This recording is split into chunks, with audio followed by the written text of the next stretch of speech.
Okay, here we go. We got Chicago's finest in the building. Rooga, welcome to VladTV. What's that word? Hey, man. Congrats on the buzz you've been building recently. For sure, man. Appreciate it. Yeah, man. I know you've been grinding for a while, and what you've been doing recently, is just really just taking off, man. And, it shows the foundation of what you've done before to get to this point. For sure, it do. Yep. Well, it's our first time actually doing the interview, so I want to start in the very beginning. So, you grew up in Chicago. Yep. All right. So, what was Chicago like in the late 90s and the 2000s? The late 90s. I was young. I was born in 93, you feel me? So, the whole 90s, the oldest I got to was 7 years old, you feel me? So, right. I can't really remember nothing in the 90s, but the year 2000s is when shit started hitting for me, you feel me? So, yeah, it was good back then, shit. Life was fun. Everything was peaceful. It was still gang violence and everything going on in the city, but everything was fun, you feel me? I was just a kid, young, growing up. Okay. And your cousin is FBG Duck? Yeah. Okay. And you guys knew each other since you were about 6 or 7 years old? Yeah. Really? Okay. Yeah, I knew Duck since I was 4, 5 years old. That young, yeah, basically. Okay. And were you guys close back then, or did you guys get closer later on?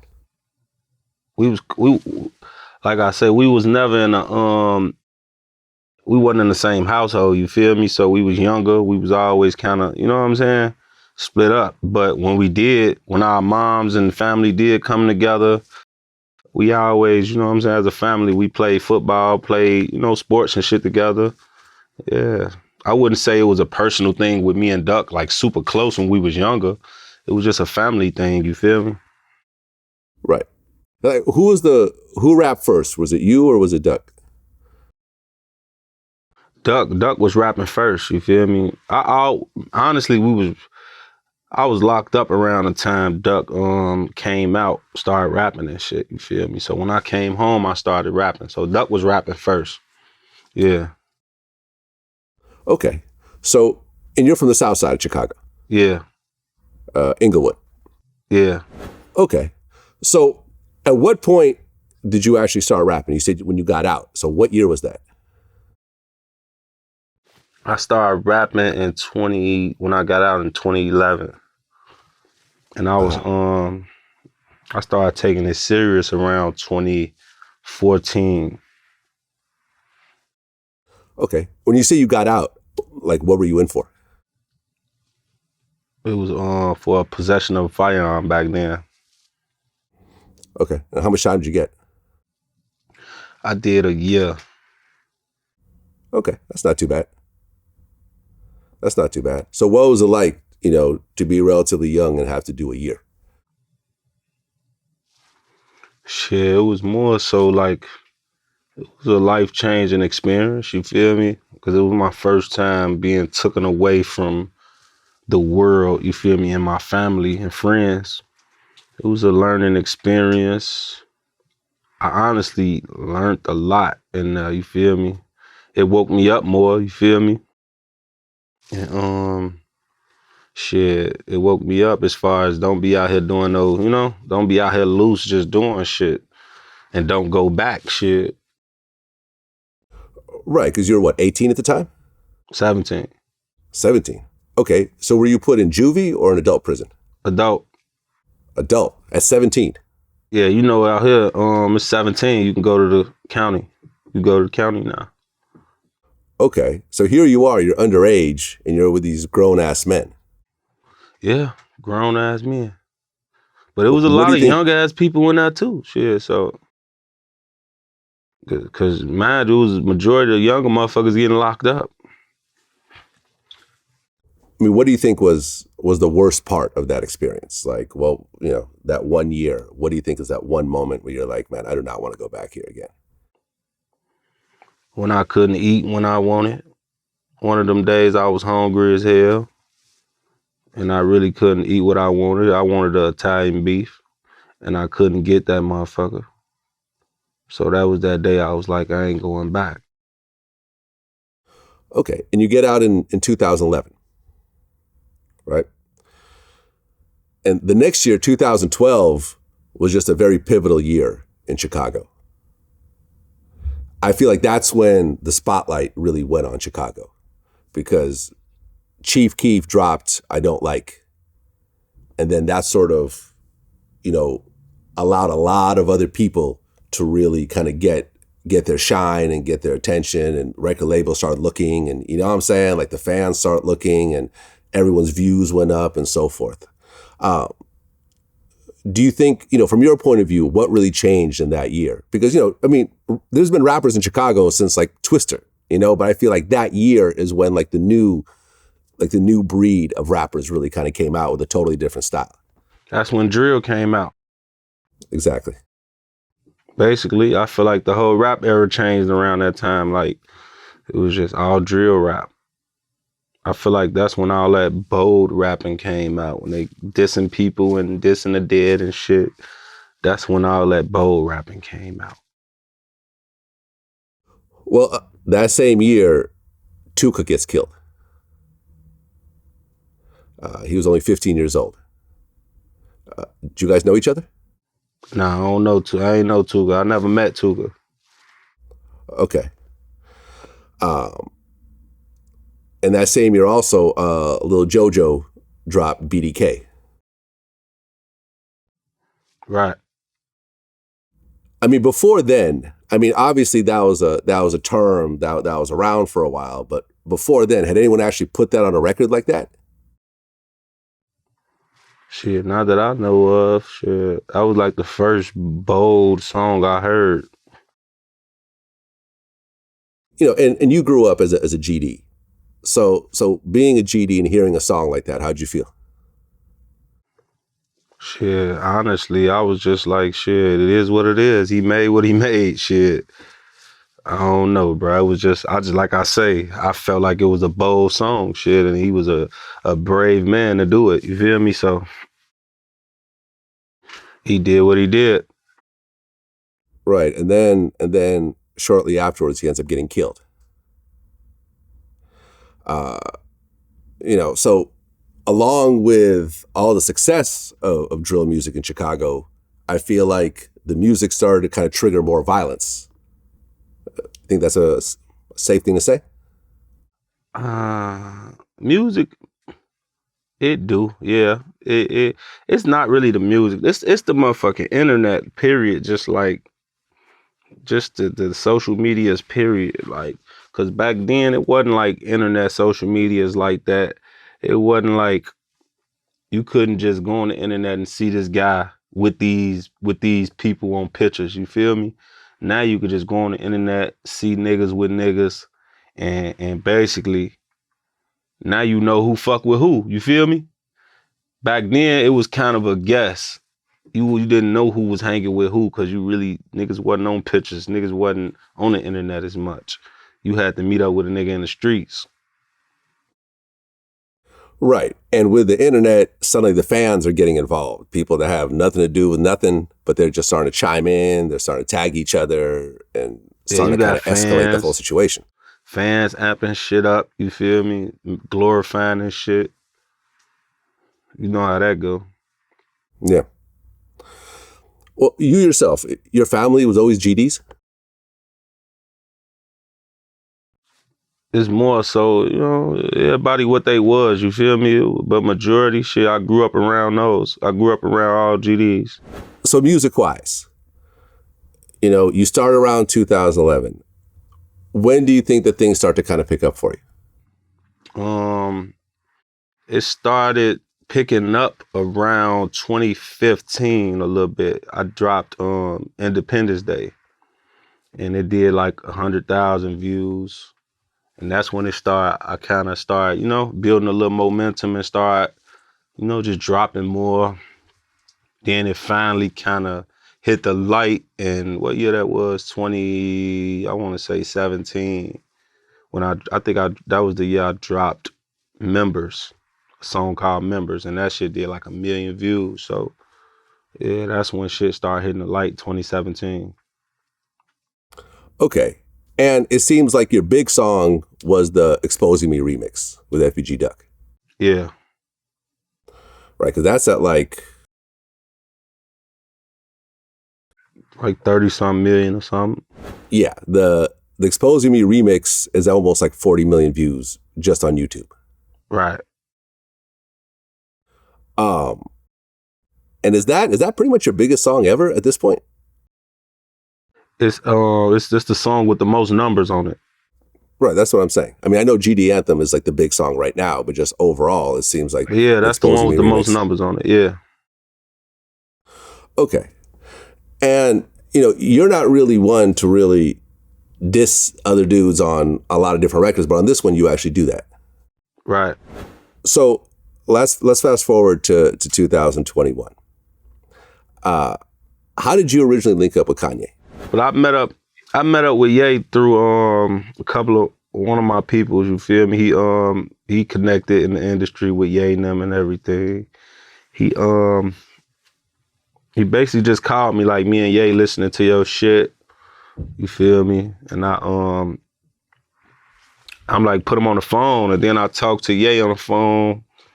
Day later, he called me like, check it, you know what I'm saying? I want to meet you. So I met up with Ye in San Francisco, and it's been history ever since. Okay, so you met up with him, and then did you guys start working on music right away, or did that kind of come later? We ain't work on music right away, you feel me? We was just, just building from there. He was just filling me out, I'm filling him out, filling his whole situation, his team and everybody. It was just more of that the first day I met him, but it turned into, us working in the studio and shit.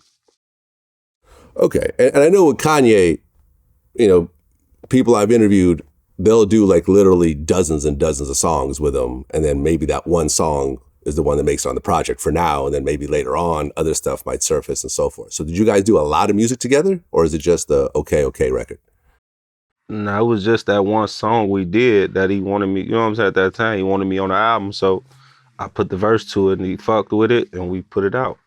But yeah, we got some more shit on the way too. Okay, so you have other songs you've recorded already? Yeah. Okay. So you go and record Okay, which features Kanye, of course, 504 and Lil Yachty, and you. When that song came together, did you hear all the other verses already, or did you hear the whole song later on?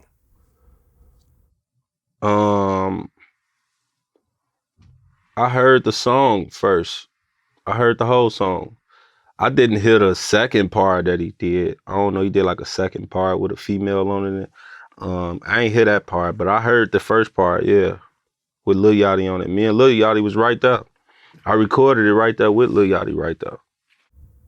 Okay. I mean, how did that feel, coming from where you come from, and now you're in the studio with one of the biggest artists of all time on his, next album? It was definitely a great feeling. You feel me? It was definitely an honor. You know what I'm saying? To be there. It just let me know, like, where I stood in music. It let me know my purpose. You know what I'm saying? It let me know don't give up because there's more to it. You know what I'm saying? And it's a reason. You feel me? All them. Well, he reached out. It's a reason I'm sitting in that room with those people. You feel me? And they just let me know, like, I'm one of them. You feel me? That's all it did. It just let me know I'm one of them. I'm no different. You feel me? Right. And I remember when he was living in that little room in the stadium, you actually went to go see him. I mean, there was like like a still shot of you in there with him. Yeah, I was with him the whole time in the stadium. The whole time in the stadium, like literally. Okay. So let's talk about that. So before the album comes out, he goes and does a bunch of listening sessions in a few different stadiums. I think the one that you were at was Soldier Field. I was in both Atlanta and Soldier Field. Okay. So when, he's doing the listening session, I mean, he's playing his album, but then at one point he plays GD Anthem. Right. So was that song already out by then or no? The GD Anthem was already out. It had already had like 4 to 5 million views on it. Aha. Okay. So what was it about that song do you think made him want to play it, during his listening session like that? I think he liked it because it was a happy song. It was very family oriented. And he, you know what I'm saying? He liked it. You know what I'm saying? I can't sit here and tell you what he liked it about the song, but I feel like it was very family oriented and he liked it because of that. Okay. I mean, how did it feel to have that song played to a stadium like that? It was definitely a good feeling, like just to come out in my city, you know what I'm saying? To see 50,000 people, maybe more, out there, and just to see me and start roaring and hollering more, like when they seen me, it was a great feeling, bro. It was priceless. It's like everybody don't get them type of opportunities, you feel me? Like I say, it just made me realize like I'm one of them, and it's that time. It's time to bring that shit. Well, yeah, I mean, that's actually like my favorite song right now. I'll be honest. Yeah? Yeah, I've been listening to GD Anthem nonstop. All right, so how the verse go then, bro? Rap the verse for me. All right. You said it's your favorite song, so when something is your favorite song, you know the lyrics. How the first verse go? Trump should have freed Larry. Fuck is wrong with dude? Oh, you say you GDK? Fuck is wrong with you? Let's see. How's the next verse? That's the easy part. Everybody know that part now. All right, hold on. Now this your favorite song. No, hold on. They said you GDN, so I can't do a song with you. And if the BDs find out, they're gonna put me on the news. I say, shut the fuck up, bitch. Stop choosing sides. I'm so GD, you can see it in my eyes. Lately, I've been seeing GDs on the rise. Hell if they're talking about me, they tell lies. I believe you. Okay, how's that? Am I right? Yeah, you right. You know what you know. I could keep going. I can keep going if you want. Nah, you know what you know. All right. I know you're trying to catch me in some bullshit, but there you go. You know, just like, you know what I'm saying? You be trying to catch motherfuckers, I'm going to catch you. There you go. I respect it. Now, it's something, you know what I mean? It's something about the beat, with the piano keys, and how you just put it out there the way you do, you know what I mean, with the chorus. And, just like certain lines, like I'm so GD, you could see it in my eyes. It was just like, I don't know, you just sort of feel that shit. Yeah, that definitely a good song. Like I say, it's very family oriented. It's for the kids. It's for the kids, the grandmothers. Yeah. That's right. They could all sing along with it at birthday parties. Funerals, weddings. I done seen it all. You done seen it all. What's it like? Okay, well, number one, have you performed that song in Chicago outside of the Donda event? I ain't performed in Chicago at all. Honestly, I don't perform in Chicago because it's too much of a high risk. You feel me? Like, not saying I'm not scared of nothing at all. You feel me? It's just it's the principle. Like, it's so close to everything. You feel me? It's like it's a chance shit could happen. You feel me? And I don't want to have that on my name. Like a show gets shot up or some shit, and now it's just on my name. You feel me? Now don't nobody want to book you and shit. So to prevent from all that, I don't, you know what I'm saying? I don't really do too many shows in Chicago.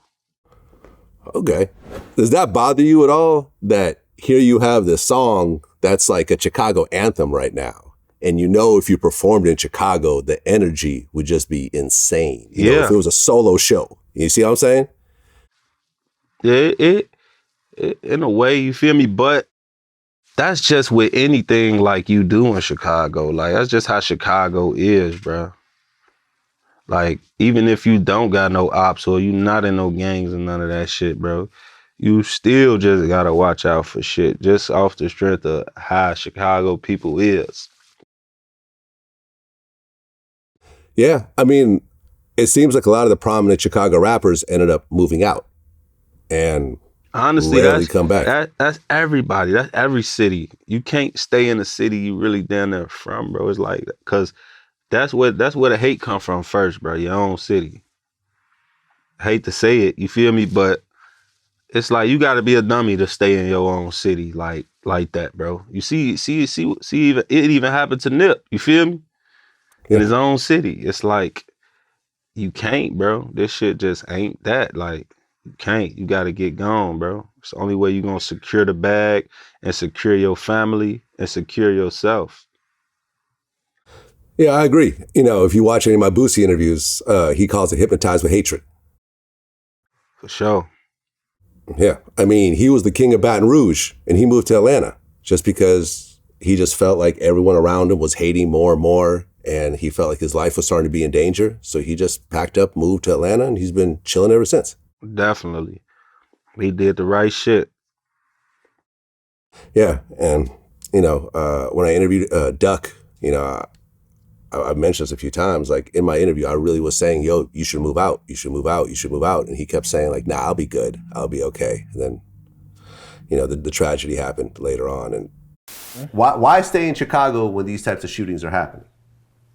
See, what it is with me, like, I got more in Chicago probably than they got more in Chicago. Like, it's shit that I gotta make sure I take care of here first before I do anything. Like, you feel me? Like, and plus I ain't the type of motherfucker that wanna go move to another city because I don't trust nobody.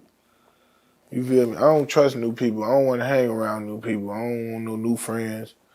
Cause I don't trust nobody. Yeah, motherfucker could turn fake on you anywhere. You can die anywhere. You can get shot anywhere. You feel me? But it's just like in Chicago, I know better. You feel me? Like, I know what to do and what don't to do and what not to do. You feel me? And it's like, now how I move around, shit, I'm safe. You feel me? I ain't gonna say too much, but you know what I'm saying? I'm groovy. I'll be honest, man, that shit killed me because me and him had 2 really long, in-depth interviews, man. And I know that's your cousin, so my condolences for your loss. Appreciate it, man. Well, as the song started to get popular, there was like I guess on TikTok, there was like a challenge that started. Oh, yeah. Now they started sending me videos and shit to my DM and shit. Cause, you know, I never had a TikTok account. I never really got into the TikTok thing, you feel me? So once I started receiving all these messages and shit with the TikTok symbol on it, that let me know these videos from TikTok, you feel me? So they got everybody doing the same thing and the same part of the song, you feel me? So I'm like, man, is this shit trending or something? Like, what's going on? So I ended up installing the TikTok app and shit and just making a TikTok and I searched my name. Man, that shit said like 30 million mentions or something, like with my name on it. I'm like, what the fuck? I got to going through that shit. There's so many people doing challenges and just mentioning me and just the GD Anthem. I'm like, what the it was like a whole different world, bro. So yeah, it was trending and it became a challenge and that shit just started going viral. I mean, how did that feel as someone that's been rapping for 10 years? And, you know, and you're grinding day after day, month after month, year after year, you're doing your songs, you know, and some of the songs are doing well, some of the songs do okay. And then suddenly in 2021, shit just goes on steroids. It's like, you know what's crazy, bro? I kind of, not on no cocky shit or none of that. I kind of like,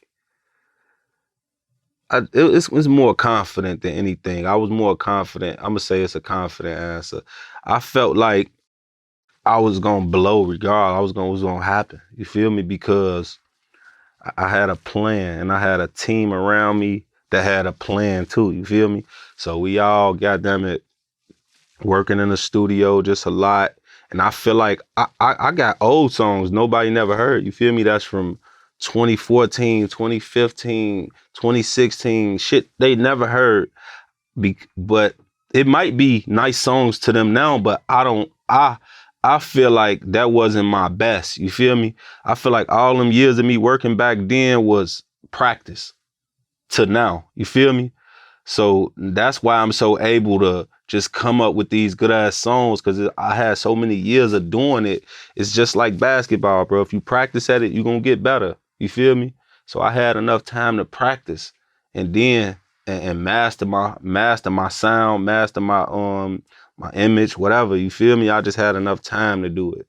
So it's not like that's just how I feel. Like it was a great feeling that it finally happened. You feel me? And it's finally blowing up and everybody noticing it. But I kind of knew it was going to happen. Yeah, I mean, there's a famous book called The Outliers, where they said to master any craft, you need 10,000 hours of work. Mm-hmm. And if you look at 10 years, you're probably looking at about 10,000 hours. For sure, man, because I definitely put in a lot of work, bro, like outside of music. Like, I'm talking about off camera, you feel me? It's a lot of shit they don't see. Like it's been times I'll sit in the studio and just cut the shit on and just like rap and play rap all day. Like play rap. When I say play rap, like freestyle rap all day until I find a sound. Like that's how I even with the auto-tune shit, like with the singing type shit, whatever it was, I played with it in the studio before I record it. So I kind of practiced and built myself up for it. Well, we talked about all the TikTok videos that were coming out. The one that I think went somewhat viral was when Ruby Rose was singing along to your song. Yeah, I seen that. I'm sure, right. Like, check her out. Right. And what people were focusing on is the hand signs that she was throwing up. Kind of made no sense. She threw up some GD, man. Look, man, she knew what she was doing, man. Okay, yeah. Asian Doll said she was doing sign language. That's what it looked like. Nah, that wasn't no sign language stuff, man. With that song in the back? I'm sorry? With the song playing in the background, too? Yeah. I mean, do you know the video I'm talking about? Yeah, I'm saying, with the song playing in the background, she said that was sign language. Well, no. Afterwards, a couple people were like, yo, we don't know what the hell that is. Like, No. Look, I seen it. She did this on that motherfucker. Right, but then she kind of did something like a West Side kind of sign. And then the next story she posted, she put up like, what she say? I was just doing sign language, don't mind my last post.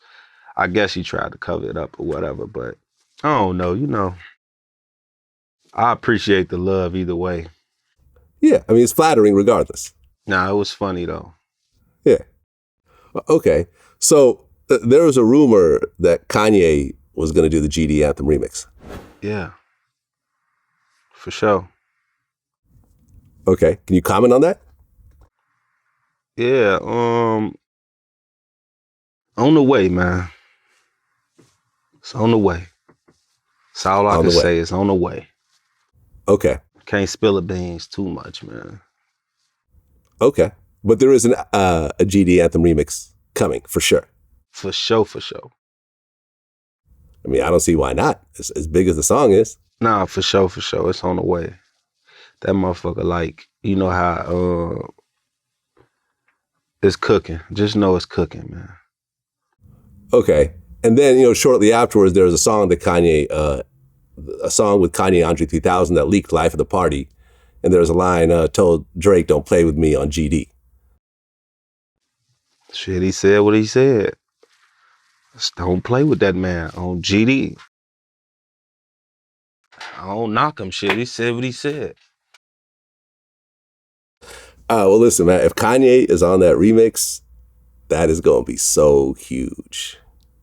That is going to be massive. Well, we'll find out on the next episode of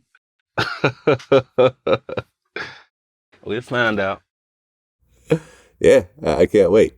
I can't wait. So what do you got coming up next? Yeah, I got an album on the way, Heartache. It's called Heartache. Just me speaking on, my pain, my struggles, what I went through in the streets and shit. It's just a different side of me, kind of more vulnerable side of me where people you get to see a different, how can I put it, like a different type of music. You feel me? That melodic type of sound. It's more of me kind of singing type on songs and yeah, it's just an album of that. Just me speaking on just FBG Duck, my best friend Dusky, my little brother Scrap, my brother who passed away in jail. Just a lot of deaths, me dealing with it all, you know what I'm saying, and all of that.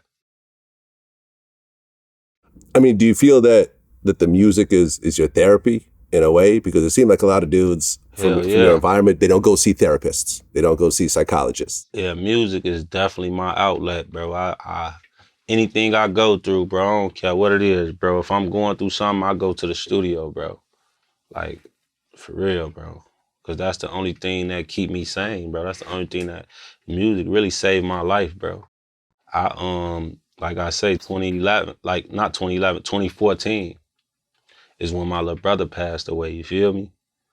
That was a big step for me, you feel me? Like when he passed away, I got in the studio, you feel me? And it's like, it made me go harder, you feel me? And I used it for an outlet. And ever since then, that's what I do, you feel me? Even with Duck, with my best friend, I got in the studio more. It made me want to rap more. It made me want to make it more. It made me want to get out of this shit more because it's like the shit get closer and closer. You feel me? Get closer and closer to you. So it's like you got to do something to change this cycle. Well, right, because you have a son. Yeah. And, in some of your other interviews, you said that one of your goals is to really raise your son in an environment that you didn't have to go through, where you're not always on point every time you walk outside your door. Exactly. Yeah. Are you there yet? Yeah, I definitely am. I'm comfortable. You feel me? I'm at a great space in life, mentally, physically, financially. You feel me? Hell yeah, I'm definitely taking care of my family. I'm at a point where I can, help my mama with certain shit, and I ain't in the hood no more. I'm good, you know what I'm saying? I'm doing what I gotta do. And I'm doing this shit independently. Okay, so have you totally moved out of Chicago, or are you just kind of I don't really want more to get like into, just, I don't really want to get into all my living Fair enough. situation and shit. Fair enough. Okay, I respect that. Okay, and you mentioned that you're independent. Now, when you get a look like being on Donda, everyone's ears perks up. And people have heard of Rooga, but I feel like for a lot of the hip hop community, they got to really get introduced to Rooga on this album. You have your fans. Obviously, you had songs with 40 million views, so it ain't like you weren't already well known. But I mean, like, in terms of the global hip hop community, the industry. Exactly. Yeah, I get what you're saying. Did things start to change when the industry started taking notice? Yeah, it did. You know what I'm saying? A lot of people reaching out more. A lot more people trying to do features. You got a lot of people trying to do interviews. You got a lot of people trying to do labels and shit reaching out. It's just every angle, you feel me? When that shit happened, the moment it happened, like the next day, literally, like I had over 300 DMs, bro, like crazy. It's like, but I won't lie, that was my time where I kind of blocked all that shit out a little bit because it was too much coming at me at once, you feel me? It was once upon a time I put on my story, like, I'm not doing no interviews, you feel me? Because I got fed up. It was like 10 people talking about interviews in my DM, you feel me? So, yeah, but I just recently started responding to certain people and really talking to people and, but like rappers and shit be hitting me up and shit. I got rappers and shit who DM me. I chop it up with a couple of them. But honestly, it's really been still, it's been smooth. You know what I'm saying? I've been doing it like I'm still doing it independently. I mean, the labels have been reaching out, though. I mean, is there a reason why you don't want to sign a label at this point, or is that still in the works? Like I say, bro, if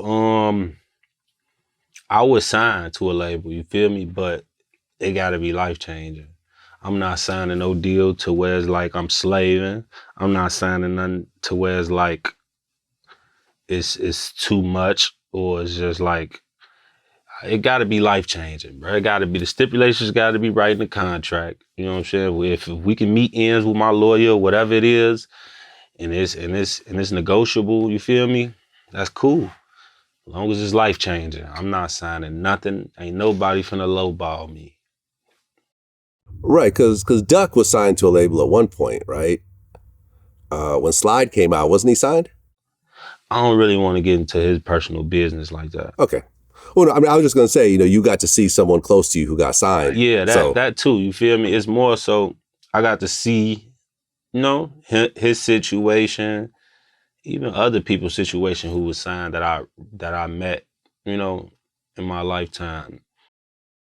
I just got to see a lot of shit, like, with labels, you feel me? It's like, but it's different strokes for different folks, you feel me? It's all depending on how you make it out to be. Because you got people who with labels that's doing real good, that's doing fabulous, that millionaires right now, you feel me?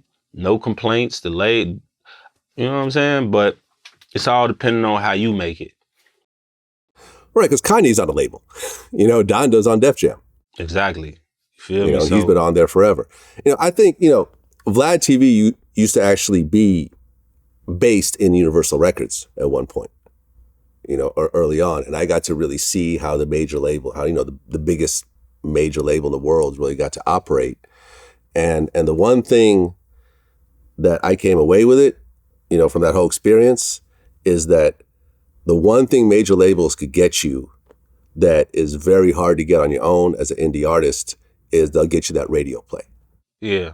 So if you got that single that really is like a hit, I don't want to say pop single, but, something that really is catchy and could really be played nationwide, going with a label makes a lot of sense. Because they'll, sure. These guys will make one phone call and every program director across the country will press the button and suddenly your shit's getting played. Definitely, for sure. That's a machine you got behind you. So they're going to make sure you on every platform. They're going to make sure you know what I'm saying? Your name is in front of everything.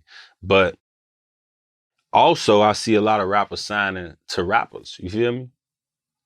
And I feel like they do it because they can kind of be themselves. They can kind of be free a little bit with the rappers, because the rappers don't be on that by the book type shit. You feel me? And they, you know what I'm saying? These rappers don't be on no, like, the labels, they be cool and all, but these rappers be wanting, you gotta make them feel like they sign when you sign them, bro. Like, you gotta have a chain, a house, have some jewelry, cars, have that shit ready for them artists. Cause at the end of the day, these artists gotta look like that on camera. You feel me? I done seen artists that signed that ain't looking like that. You feel me? That ain't, and they with a big label. You feel me? So that's what I feel the labels gotta understand. I feel like the rappers are shitting on the labels with them getting artists. I done seen rappers. Man, I done just seen Yo Gotti and them gave Moneybagg Yo $1.5 million for his birthday, bro. These labels not even trying to give niggas that for an advancement, bro. You see what I'm saying? Yeah. So why would I? It's like, Moneybagg Yo has done very well. It's like, for why CMG. would you play with a label when you got a rapper over here giving his friend $1.5 million for his birthday? Right. But y'all won't even give me this for advancement. You feel me? So that's what I say about labels. And then you got rappers. These rappers really be looking out for these artists, bro. They really you know what it is? They been there. You feel me? These labels, they never have been rappers. You feel me? And never been in them shoes. They just probably pay for shit, and they just there to pay for everything and tell you what to do. They never been in that predicament. You feel me? So when you sign to a rapper, they kind of understand, and they know what I got to do to make you look good and make you make people like you because I've been through this and I know what rappers need. You feel me? Because I was a rapper. I've kind of seen it both ways. As someone, I've been in the industry now 20 years. And you're absolutely right. There are certain rappers that will sign an artist and the artist will really take off and the rapper will really do well. Like, for example, like Cameron, right? And Dipset.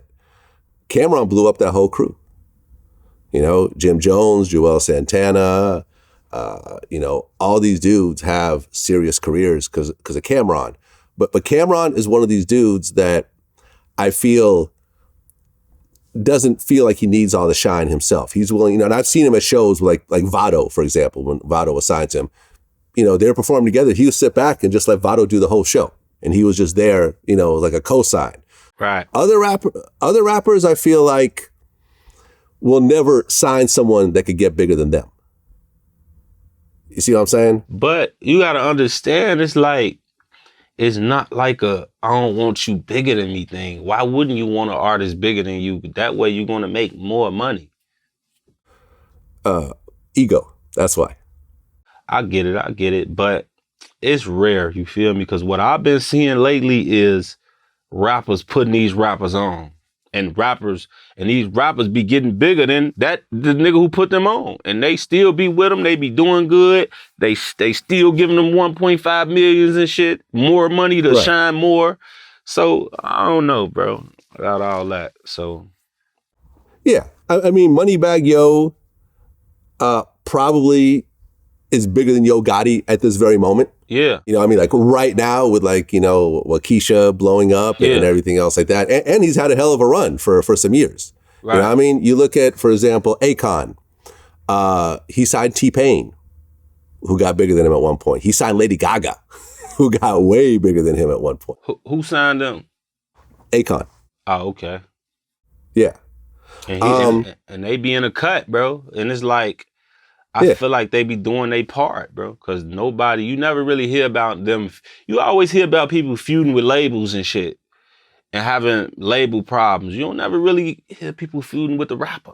You know, but then you have people like Drake, who's a complete superstar. But if you look at his roster, the best artist that really did well on his label is like Party Next Door, who did okay, but he's not at a Drake level. You know what I'm saying? Certain artists, I think, you know, focus on themselves being Drake. artists. Like Drake too. Like Drake, one of them artists where I feel like he got the power to just snap his finger and the motherfucker famous. You feel me? And the motherfucker rich. He don't use that ability enough for me. Like, I don't know. I haven't never really seen. You see the way Lil Wayne brought Drake out, and you would think he would kind of pick up those habits from Wayne and pull the next man in. You know what I'm saying? That's what it's about. Pulling the next man in, helping them get to, hopefully, surpass you. You feel me? And I feel like he don't reach out. You feel me? He might do songs with people, but it be only like when a person already famous. And let me jump on this and do this song because it's relevant right now. And I know I'll be talked about after that. That's the reason why he'll do it sometimes. But he don't like what Gucci Mane did when he took Pooh Shiesty and practically made him big. Or what Yo Gotti did, he took Moneybagg Yo and showed it on camera, him giving him money in his hand like, here, I'm signing him. You feel me? He don't do that. It's like, and it's like the niggas who doing it is the niggas who don't even got that. They don't got twice as much money as Drake. You feel me? So. Yeah. I mean, yeah, like you said, Drake will jump on someone's record and he'll usually do the first verse on top of it. So the song it almost sounds like a Drake record at that point. And, exactly. You know, as a former DJ, I know what happens in these clubs, right? You throw on the record, you'll play the Drake verse, and then you'll go on to the next record. You may not even hear the artist that's even supposed to be is their song. You see what I'm saying? Like you even got Kanye, you feel me? Kanye, a billionaire. He don't have to reach out to me, you feel me? But he real, you feel me? He reached out, he care, he want to see me win, you feel me? And he called me on a regular basis to check up on me, telling me, you know, just come out here now. Come on, let's get out here. You know what I'm saying? It's like he want to see me win, bro. He want to uplift the next man and see them win. You feel me? Just to even bring me out on the stage and perform my song like that, that's just like, you don't even have to give me $1. You feel me? That's just real right there. Like, that alone is helping me. You feel me? But I don't know. With Drake, I just don't see it. I don't see him like helping nobody or nothing like that. He just kind of all like for self to me. Yeah, and there's nothing wrong with that. There's nothing wrong with that at all. It's not. Yeah. It's not, but I don't know. I feel like you can at least pull some people from your city. Yeah. I mean, he signed this artist named Smiley from Toronto recently, and they got a song together. And we'll see. Smiley, someone's been buzzing in the city. But, for example, you look at good music, in terms of all the artists that Kanye has signed, Big Sean. But it's ways to blow your artist up. Like, if you sign an artist, be seen on camera with this artist. You know what I'm saying? Show your face with this artist and let it be known that this your artist and show that, I just, I don't know. Fuck that shit. I don't. Yeah. I mean, you're talking about good music. I mean, Pusha T, who's obviously established with the Clips, but I feel like once he got with Kanye, he got a whole new career out of that. Exactly. You know what I'm saying? Kid Cudi, sheesh. You know what I mean? Even when he signed Common at one point, that's actually when I met Kanye, when he was working in the studio with Common. And Common was always a dope rapper, but when he got with Kanye, it was like, okay, he got taken up a few steps. You know what I mean? Tiana Taylor, John Legend. And, a lot of people will say, oh, well, someone like John Legend, he would have blown up anyways. It's like, nah, it's not, it doesn't work that way in the music industry. You could be the most talented dude ever. And if someone doesn't give you that cosign and that look, you're just that dude, doing lounge, lounge that singing. Dude that just make good music. That's just how it be. But yeah, like I say, you gotta reach out, bro. Like, that's what I'm on. You feel me? Like, I'm not even like at that level to that point yet. You feel me? But I still reach for mine. You feel me? Like people who come from who come from where I come from, like my hood. Rather, it's my hood. You feel me? Like, nigga, if you trying to rap from the hood and I believe in it, you feel me? And you proving to me that you know what I'm saying? Like, I got homies that be like, I got people who will be like, do a song with me, folk. Like, come on, do a song with me. But I tell them like, nah, bro, it ain't that easy. You feel me? You got to prove to me that you really want to do this shit. Because ain't nobody going to invest in you if you ain't investing in yourself. Rather it's time, money, whatever. You feel me? So I basically told them like, shit, show me that you taking it serious. Do some videos, drop more music. Show me that it's serious. And then I'll take you serious. You feel me?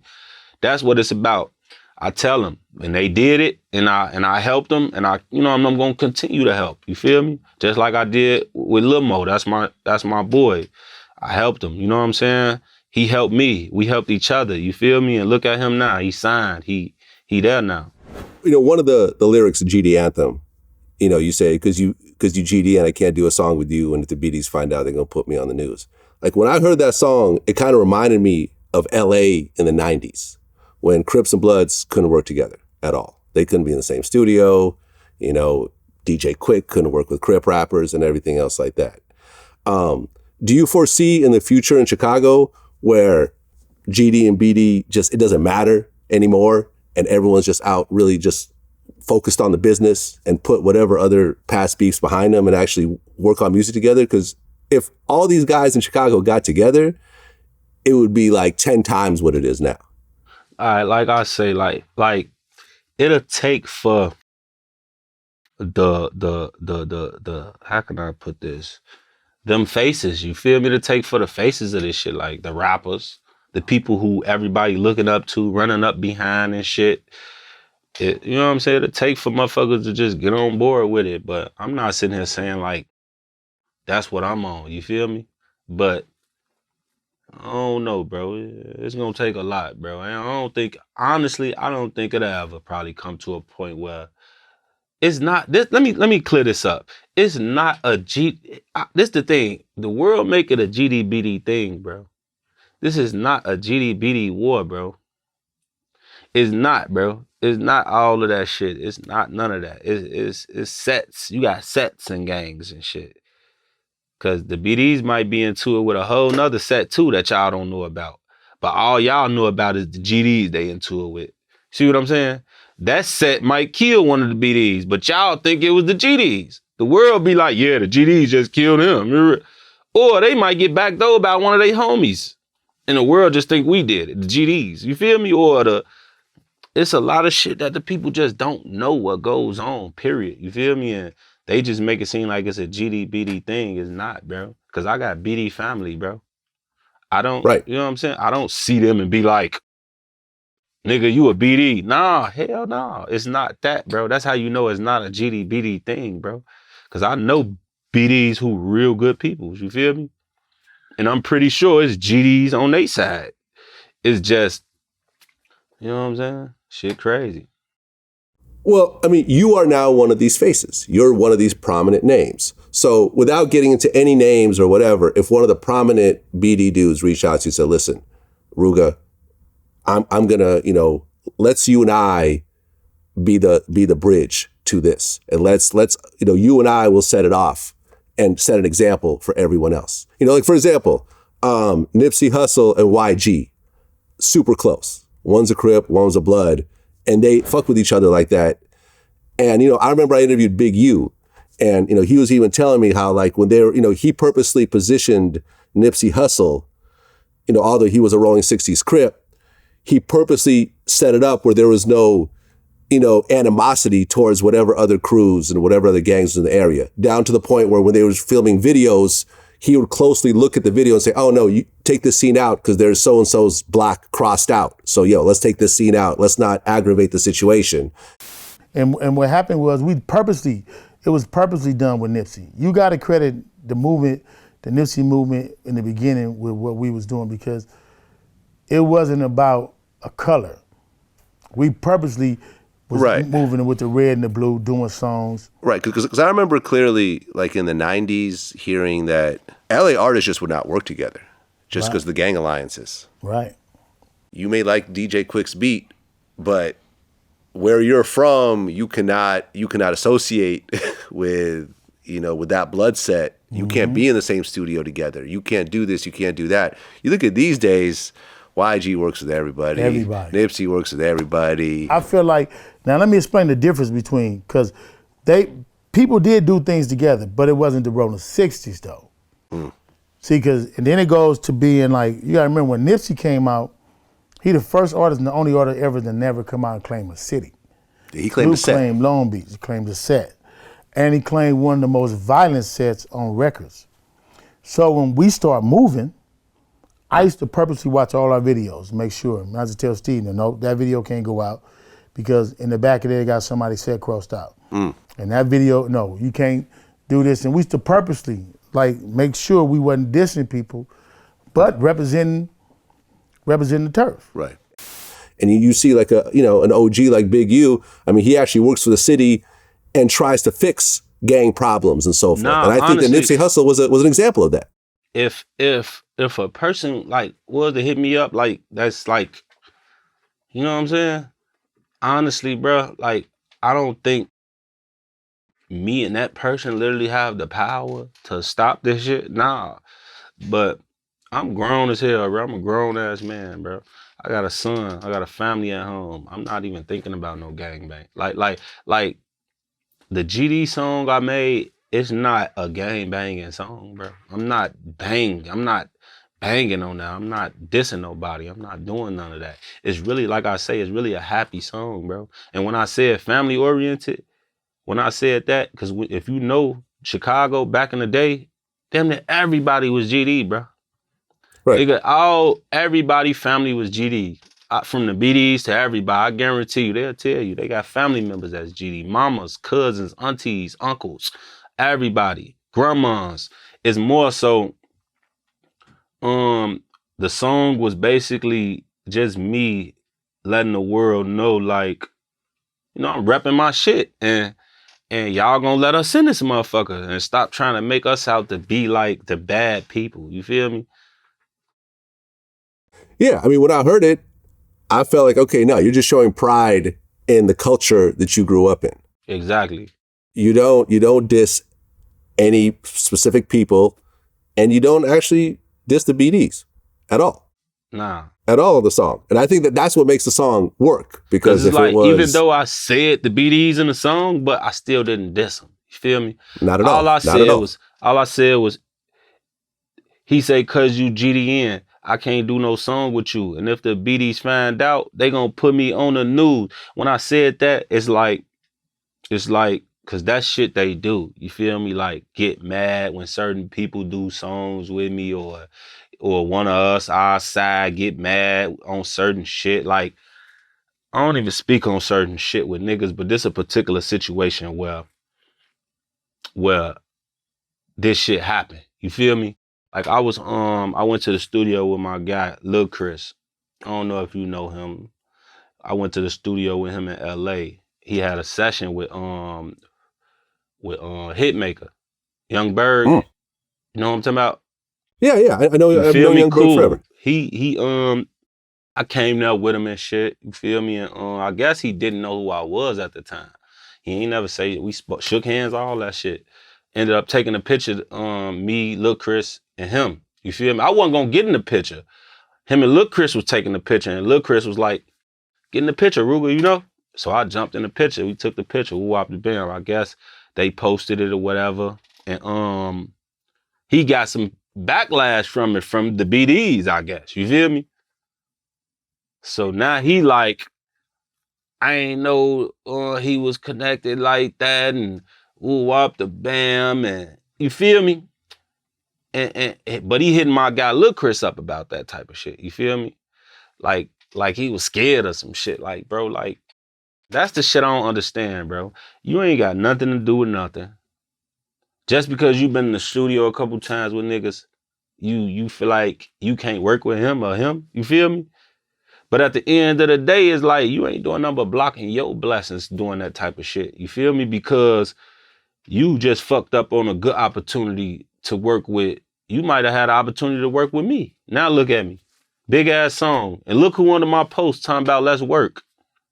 Hitmaker. Man, stop it, man.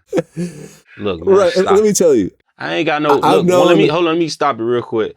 Let me clear this up before y'all get the, you know what I'm saying? Ain't no beef with him. You feel me? Ain't no beef with Hitmaker at all. You feel me? But I just want you to understand, like, you can't live like that, bro. You can't move like that in music. Honestly, you at a great place and you did great in your career, bro. You still doing great. You making history still. But you will never get far thinking like that, bro. You're gonna always be in one box like this, thinking like that, bro.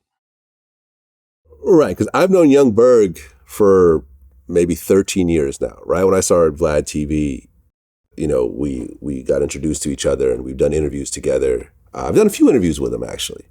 And yeah, he comes from Chicago, but let me tell you, he is the least gangbanger type dude that I know. Like, he's really just a regular, square, you know, music dude. You know, and that's not an insult because I'm a regular square music dude. You see what I'm saying? Like, he's really just focused on music. But no, that's what it be. Niggas really be scared, bro. Niggas be scared. What it be, bro? I'm telling you. Well, I mean, like I said earlier, it takes two prominent people like a Nipsey and a YG to say, listen, we're going to fuck with each other. We're going to form an actual friendship. We're going to carefully put this out in a way that's respectful for everyone involved.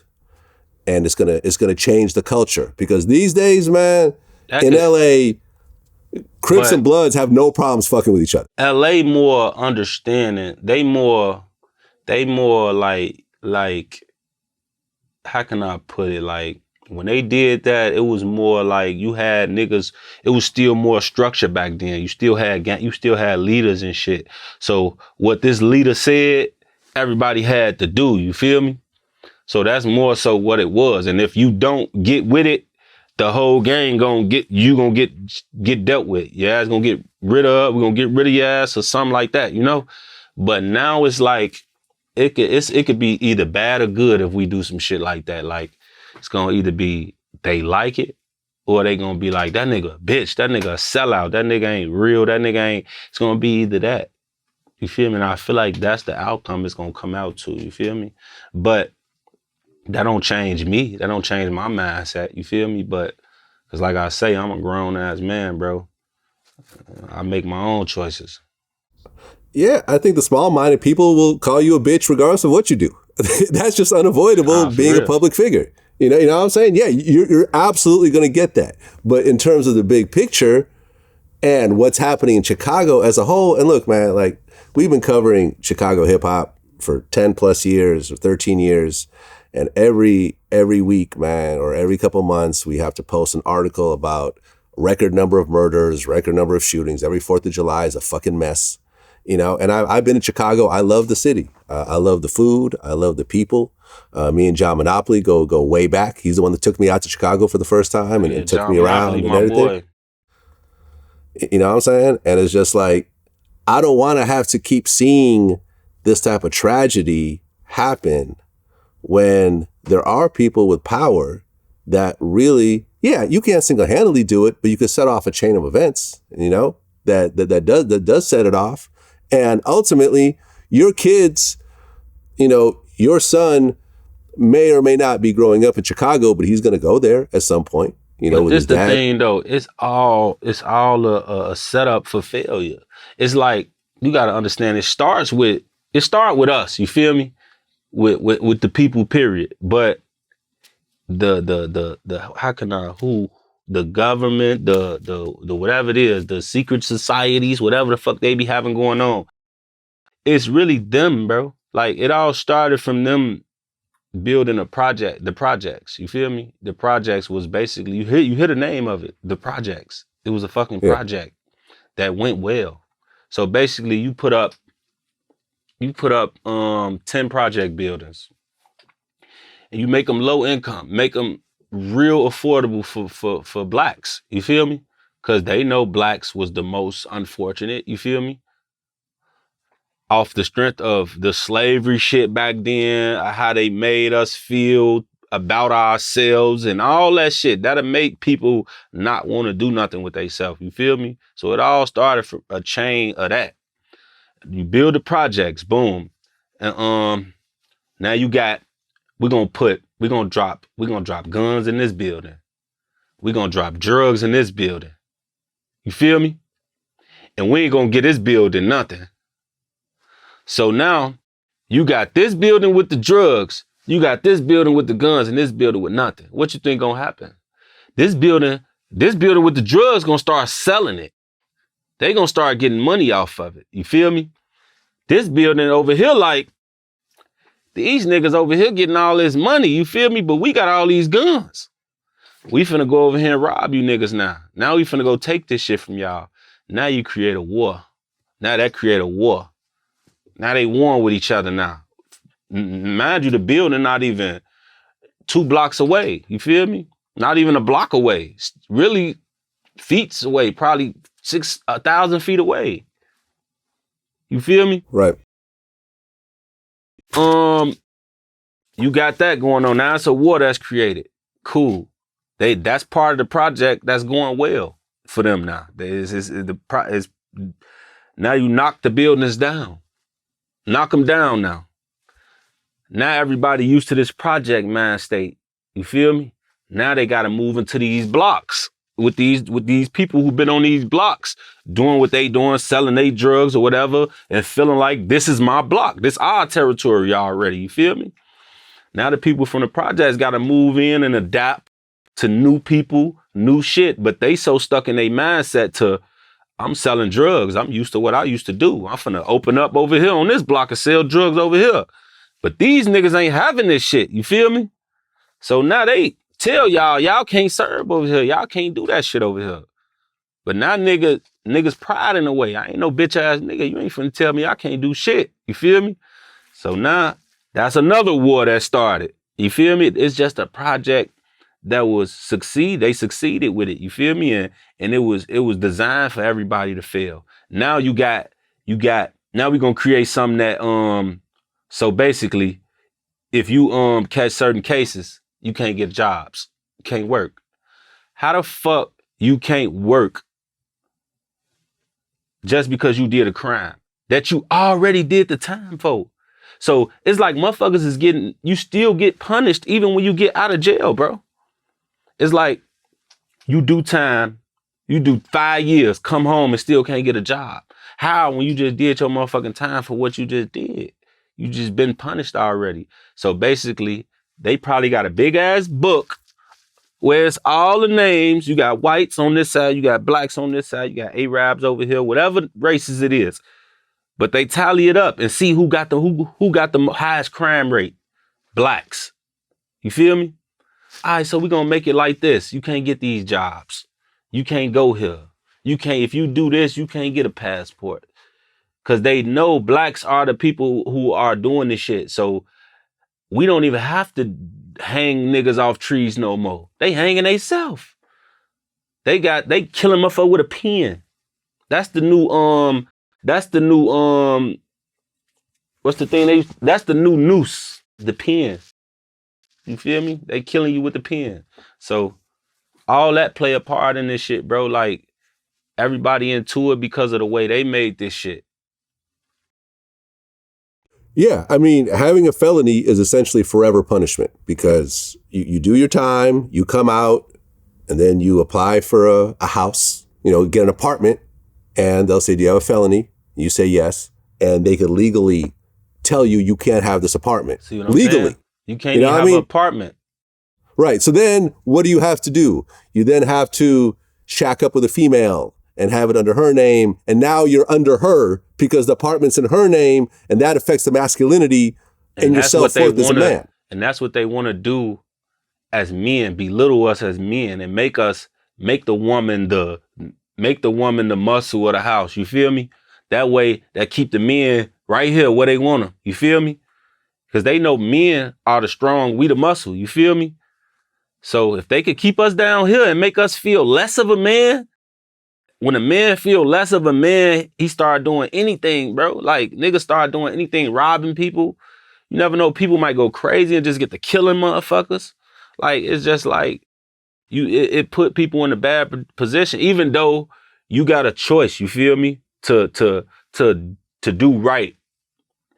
But it's hard when you growing up in this shit, bro. Like when your mama grew, you know what I'm saying? Everybody not fortunate, bro. Everybody don't have that muscle, that hustle mentality like that, bro. You feel me? My mama wasn't always the hustler. Well, my mama always been a hustler, you feel me? But she wasn't always an angel, you feel me? It was a time, you know what I'm saying? She was doing drugs back then and shit and just, she gonna get on my ass for this too. I don't even want to talk about all this, but but now it was a time, you know what I'm saying? We struggled, you feel me? But it took for us to struggle, for her to really see this. And she had 5 boys. You feel me? It was 5 of us, bro. You feel me? So, and she got on her shit. She found a good job and worked and always disciplined us right and always told us what was right. You feel me? But this shit is designed to fail, bro. So as far as the deaths in Chicago, that play a big part in it to me. That's just what I see. Well, on GD Anthem, the first line is, Trump should have freed Larry, fuck is wrong with dude. And, Larry Hoover Jr. shows up on Donda and, and says what he says. And I actually reached out to Larry Hoover Jr. and I'm like, hey, is it at all possible to set up an interview with your dad? I don't even have to do it. You could do it yourself. We could work on questions together and I'll put it out through my platform. And he said they're not going to let him do interviews. He's in maximum security right now. They're not going to let him do any of that. He's essentially been silenced and everything else like that.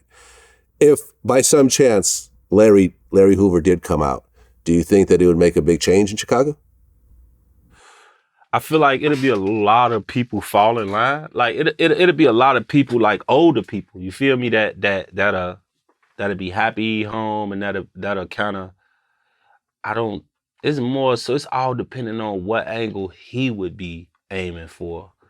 If he came home on that, I don't think he'd be on that type of time. You feel me? He done did so much time.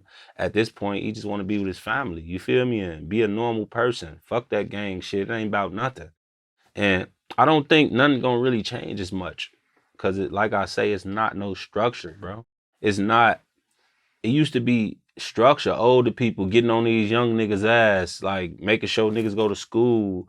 This wasn't always about GD and B. All these gangs wasn't for to beef with to get a nice amount of niggas so we can war with these niggas. Nah, it wasn't about that, bro. GD was to bring everybody together, bring blacks together, and Larry was trying to do shit like build communities and help blacks and everybody come together and do the right shit. You feel me? When the nigga fucked up, he got fucked up. You know why he got fucked up? Cause he fucked up. You feel me? Cause he did wrong. They wasn't fucking niggas up for nothing.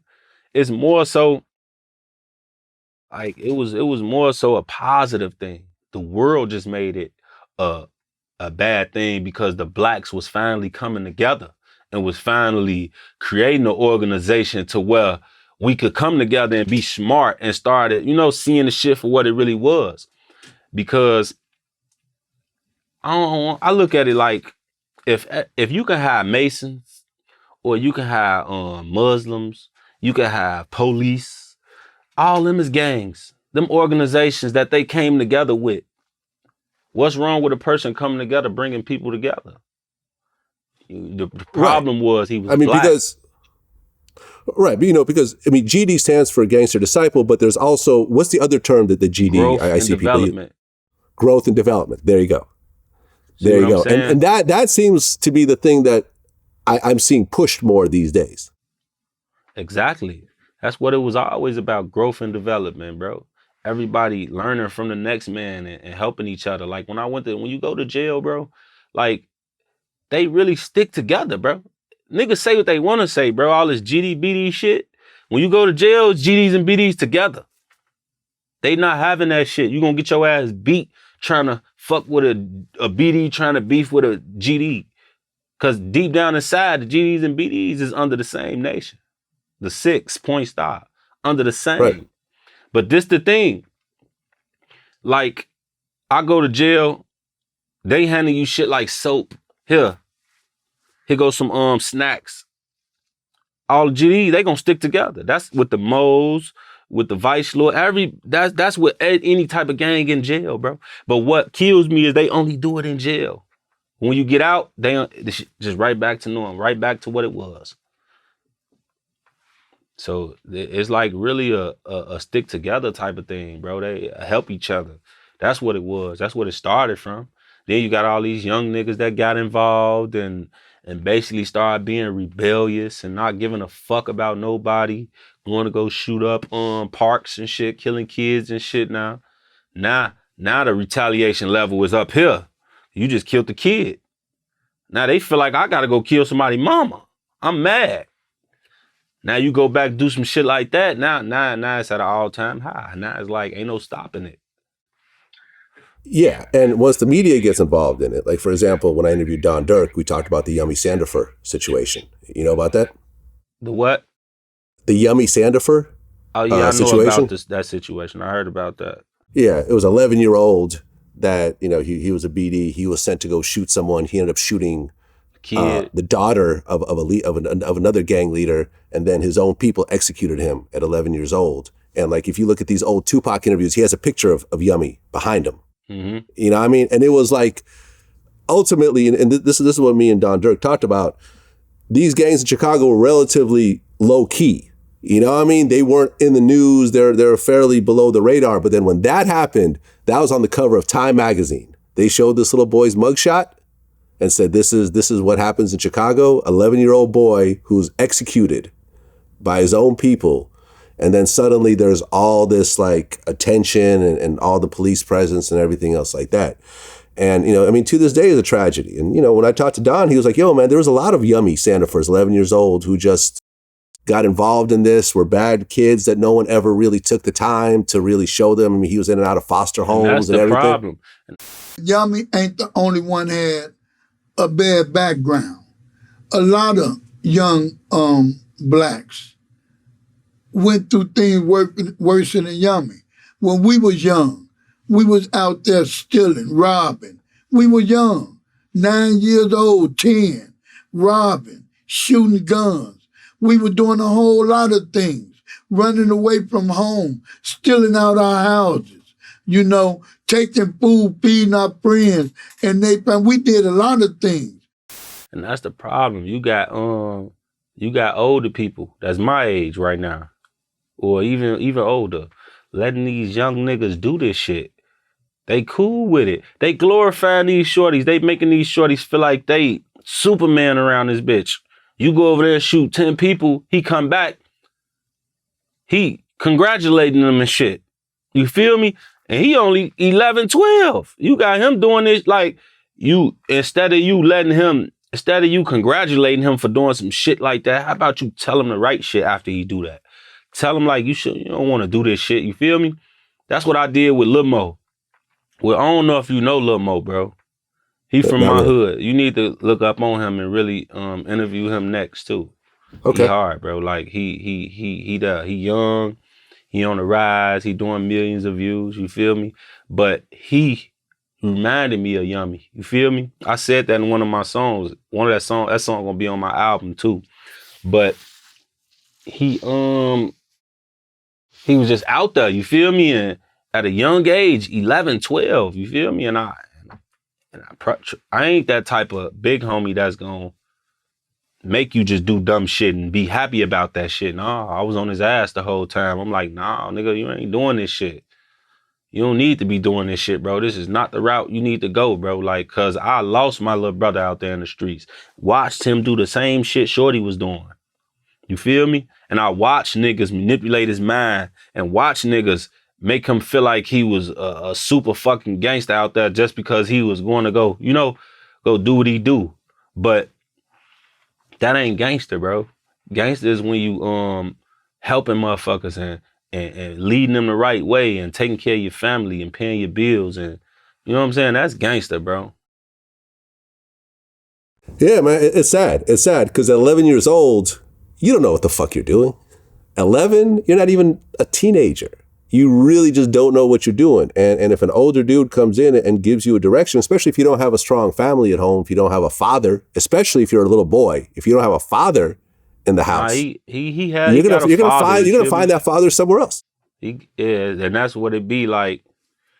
You know what I'm saying? It's just like these young niggas go through that shit, and that's what it mainly is. It ain't even these older niggas. These older niggas out here scared as hell, man. These old niggas ain't doing shit. They be scared as hell. Don't even want to hold the gun on the block. Got the 12, 13-year-old that's holding the guns and shit, sending them off and shit. Why you think more people die now? Because there's more young niggas doing this shit. These young niggas don't care. They don't really know what they doing. I feel like it's more scarier to see a young nigga run up on you with a gun than a 30-year-old, than a 25-year-old.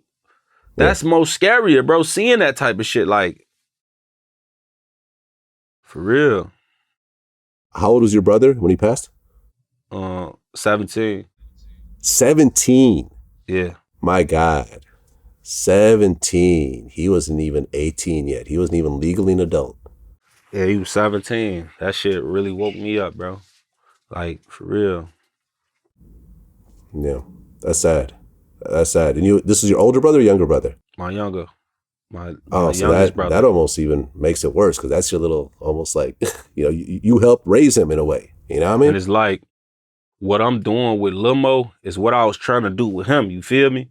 I was trying to help him and guide him right, but he was just too locked in the streets. Like, he had just got shot. My brother got shot 2 different occasions before he just died. Before he died in 2014, and within 2 weeks. So 3 occasions. The third one was the one he died. I promise you, within 2 weeks. The first one he got hit in his in his leg, in his thigh, over some goofy shit, but he got shot, you feel me? And it went in and out. It kind of healed up a little bit, a little fast. He was walking.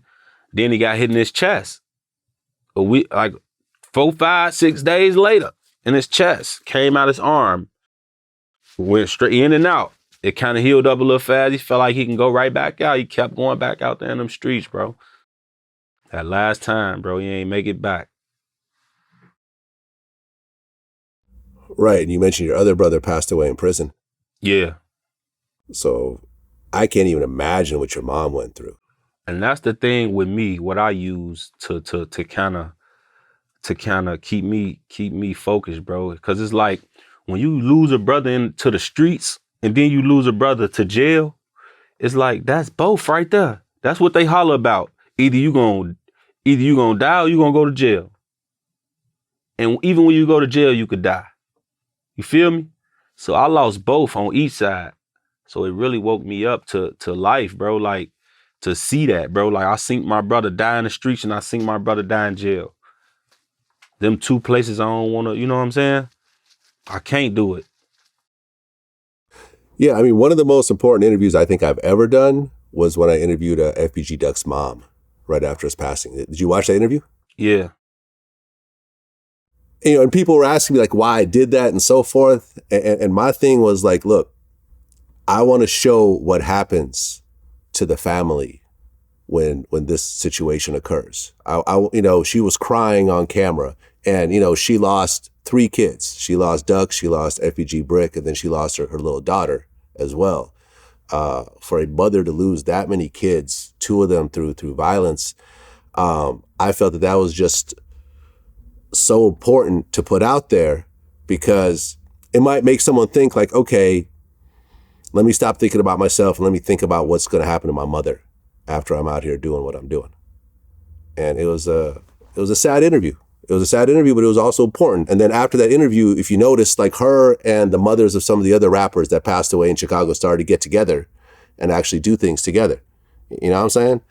And when Duck passed, it killed me, man, because I was telling him, yo, you should move out. The person who ain't scared and ends up dying and ends up with their name, with their face on a t-shirt, as opposed to the person who says, you know something, I'm not gonna keep fighting this fight, I'm gonna move. They could say I'm scared, but I'm still alive. I know what you're saying, but like I told you, the way I move is different from them niggas. I hang with a bunch of retarded motherfuckers, you feel me? And the way it's set up, like, we ready for whatever now. I mean, whatever it is, you feel me? I make money every day, you feel me? As long as my people straight, that's all that really matter. I don't gotta move, I don't gotta go nowhere. You feel me? I can stay right here in Chicago.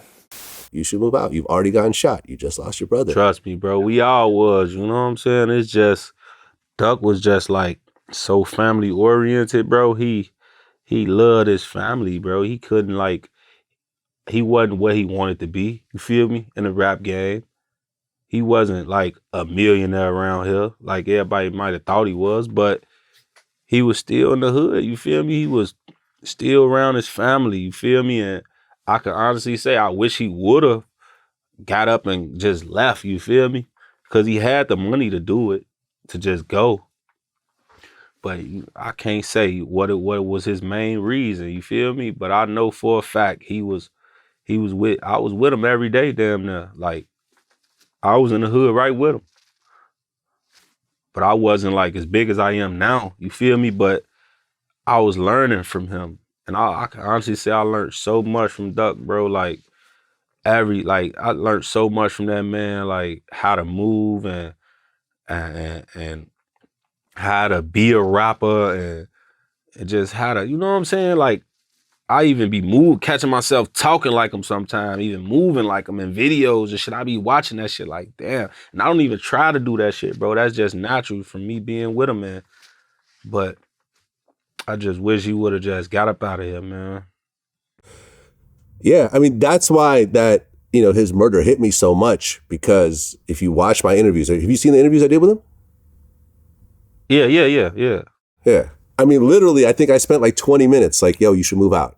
And he kept telling me reasons why he won't. And I'm like, you should move out. All this shit is not as important as your life. And I kept, both interviews I was sort of pushing, you know, because the first interview I did with him, we were talking about it. And the second interview was after his brother had passed. And I'm like, yo, like, this is really a wake-up call, Duck. Like, you know, I really, really like the guy. You know, I mean, it's not like we were friends and we were hanging out, but we had two very serious, in-depth interviews, you know, and there was a rapport. You know, when you talk to someone for 2 hours about really serious topics, like that person affects you and that stays with you. So when I heard that, and then like this morning as I was doing my research, I come to find out that he was killed while he was shopping for his son.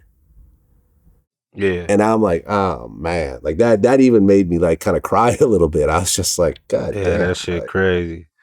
But yeah, Chicago just like that, bro. Like, it's not the place to be, bro. Like, even when I go back to Chicago, bro, like I went back to Chicago not too long ago. I just driving. You feel? I was driving to a destination.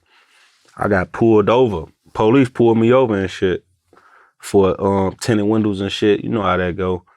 Just trying to look for a petty ass reason to pull me over. Even the police be on bullshit, bro. Like, the other officer walked up to me. He looked in. He like, oh, that's Rooga, man. You don't know GD's in the dope. The police even know what's going on. So, but the other officer, there was a black officer who knew me. The other officer, though, he was white on bullshit. He stepped out of the vehicle. I ain't gonna lie, it smelled like I was just smoking in the car, you feel me? So they had proper cars to get me out of the vehicle. So I'm like, here they go with this bullshit. So I tell him, but I tell the other officer, I'm like, man, tell him what's going on, man. I'm not finna be getting out the car. We in the trenches, you feel me? And he didn't give a fuck, step out of the vehicle. You feel me? So I had to step out of the vehicle. So I stepped out. You got cars riding. Mind you, I'm on Halsted.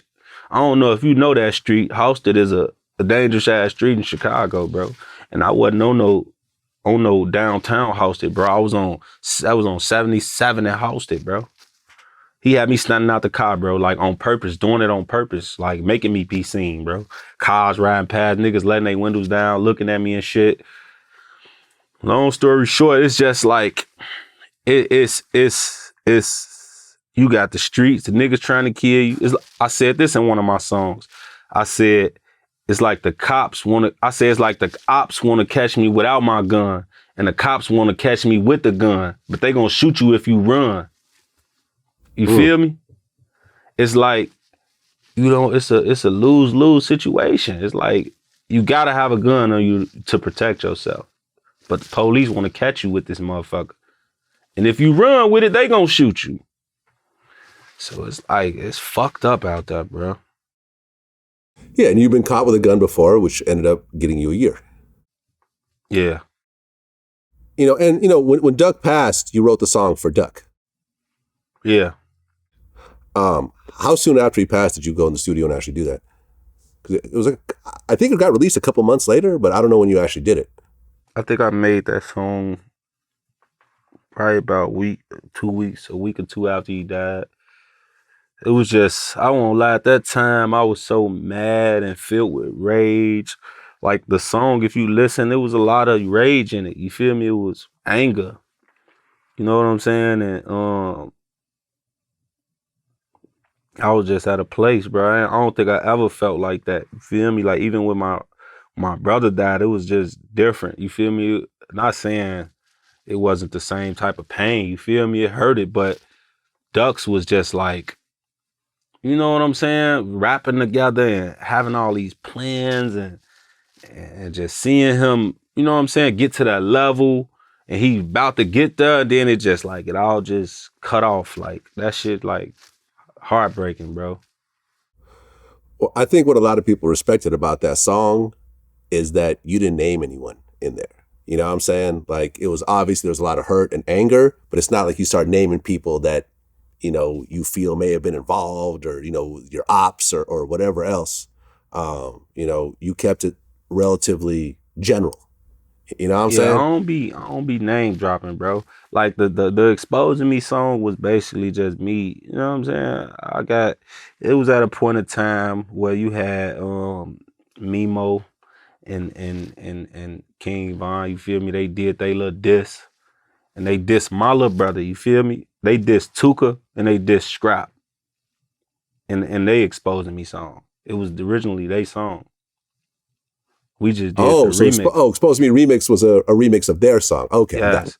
So me and Duck was just like, man, we not finna keep taking this shit, man. Then they got shit that damn near touching 1 million views and you dissing my brother. I'm receiving DMs of niggas talking about smoking Scrap, putting the lyrics out. I'm gonna say something, you feel me? And we said something, we did what we did, you feel me? But yeah, I ain't really, after that, I ain't diss nobody else, you feel me? Cause that really never was my MO. That wasn't never my memo like that. You know what I'm saying? I don't really mention nobody, bro. I be on some Jay-Z shit on the track, bro. Right, as you should. As you should. I mean, the number of people that diss me, if you notice, I never really reply. But let me tell you something though, like as far as interviewing, bro, I watched a lot of your interviews, you feel me? Thank you. Like, you definitely do great interviews, you feel me? But I feel like what we just did is what it should be about a lot, you feel me?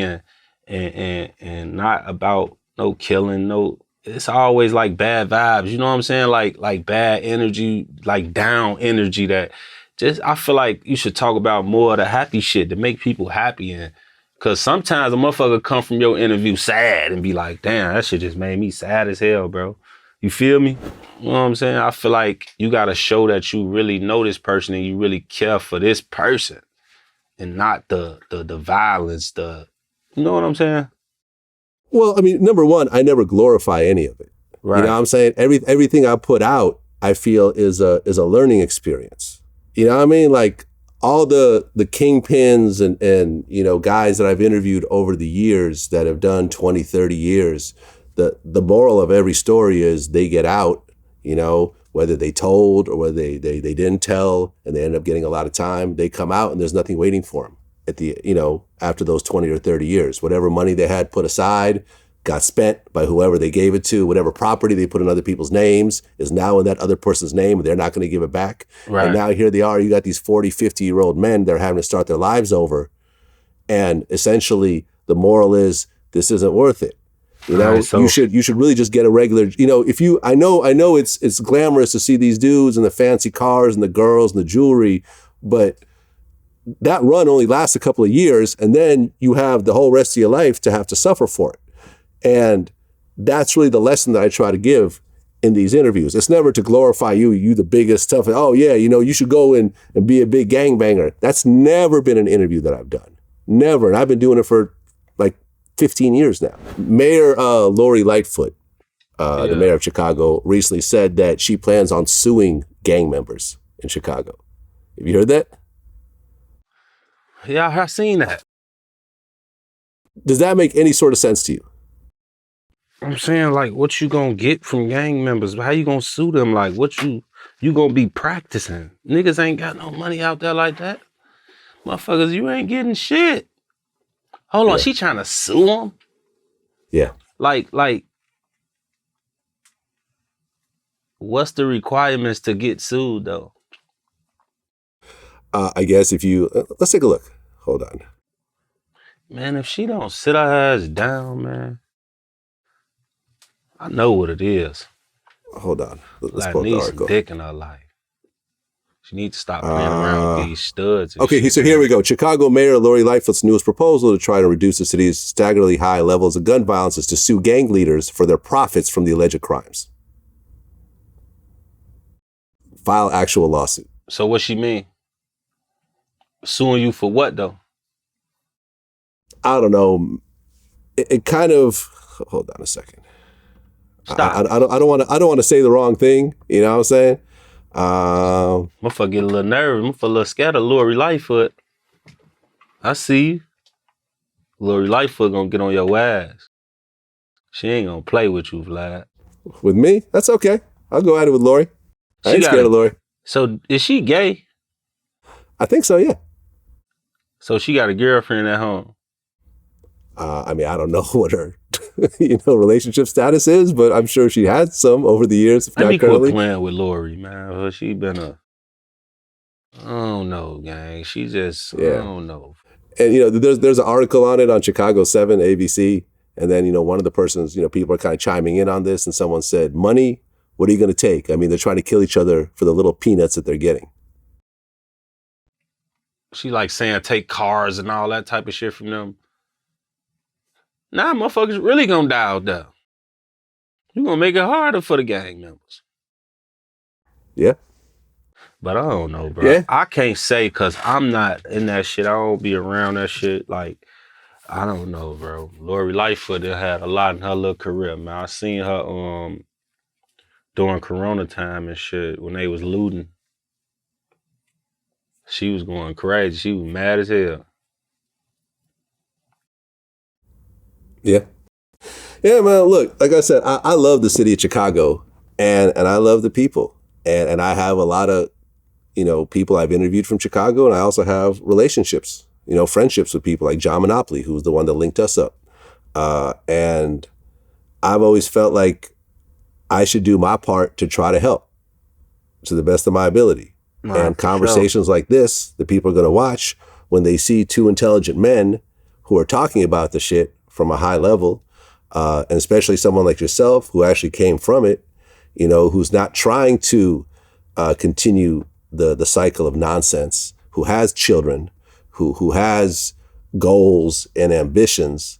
When they hear people talk like that, it at least gives them, like a goal to reach towards, an example. Because I've always, in terms of my life, whenever I did anything in life, I always found a role model in someone and said, okay, I'm going to try to do this. You know what I mean? Like when I first started VladTV, World Star, Q from World Star was my role model. He already had a site. It was popping. I saw the way it was structured. I kind of, did it like that. Well, Rooga, man, appreciate you coming in. No, it's all love. Y'all and doing the interview. I fuck with this. It's all love, bro. I appreciate you for having me, bro, and giving me the opportunity. You know what I'm saying? As long as we wasn't on no, police shit and none of that, I'm cool with that, bro. I don't mind doing it. You feel me? Hopefully we'll be able to, do a following up. You never know in the future. Like I say, look out for Lil Mo, man. Lil Mo. Okay, I'm gonna look him up. Look him up, man. And if we want to book him, we could just go through you, right? If you want to, or you could just hit up his management. You feel me? And, okay, either or. His, he with Capital and shit, so you would probably have to contact Capital. Okay. Some type of way. Well, Rooga, man, where you are right now, I feel is a very privileged position. You spent 10 years grinding to get to this point. And you didn't get here because you were lucky or anything else like that. You put in that foundation and you kept working on your craft over and over again. And, as someone who's 48, who's seen a lot, hard work never goes unappreciated. You know what I mean? Like if you keep putting on that work and you keep doing what you're doing and you're in the studio and a lot of times you're the only one that sees the vision. Mm-hmm. Everyone around you don't see it. Success is the ability to fail repeatedly, without getting discouraged. Because, I'm sure those first couple songs you put out probably didn't have a lot of people listening to it. Mm-hmm. And, but you stayed at it and you formed your relationships and you kept putting out music. And you also didn't fall in the trap where when you started a name drop on one song and it ended up getting more views, a lot of people said, okay, well, that's what I'm going to start doing from here on in. I'm going to stick with this formula and I'm going to keep talking about smoking my ops and everything else like that, because that's obviously what's reacting. But you actually took what I feel is more of the brave step of saying, okay, I did that, but that's just one thing. And I'm going to go back to actually making quality music. For sure. You know what I mean? Because, people like Kanye probably wouldn't have reached out if you were just a super messy, like, sure. You know what I mean? Nah, for sure. Like a rapper like that, because that brings too much drama to what he's doing. Mm-hmm. And congrats on, GD Anthem, I think is the perfect name for that song because it really does feel like an anthem. Did you hear the song that was on the album though? That I did on the album? Okay.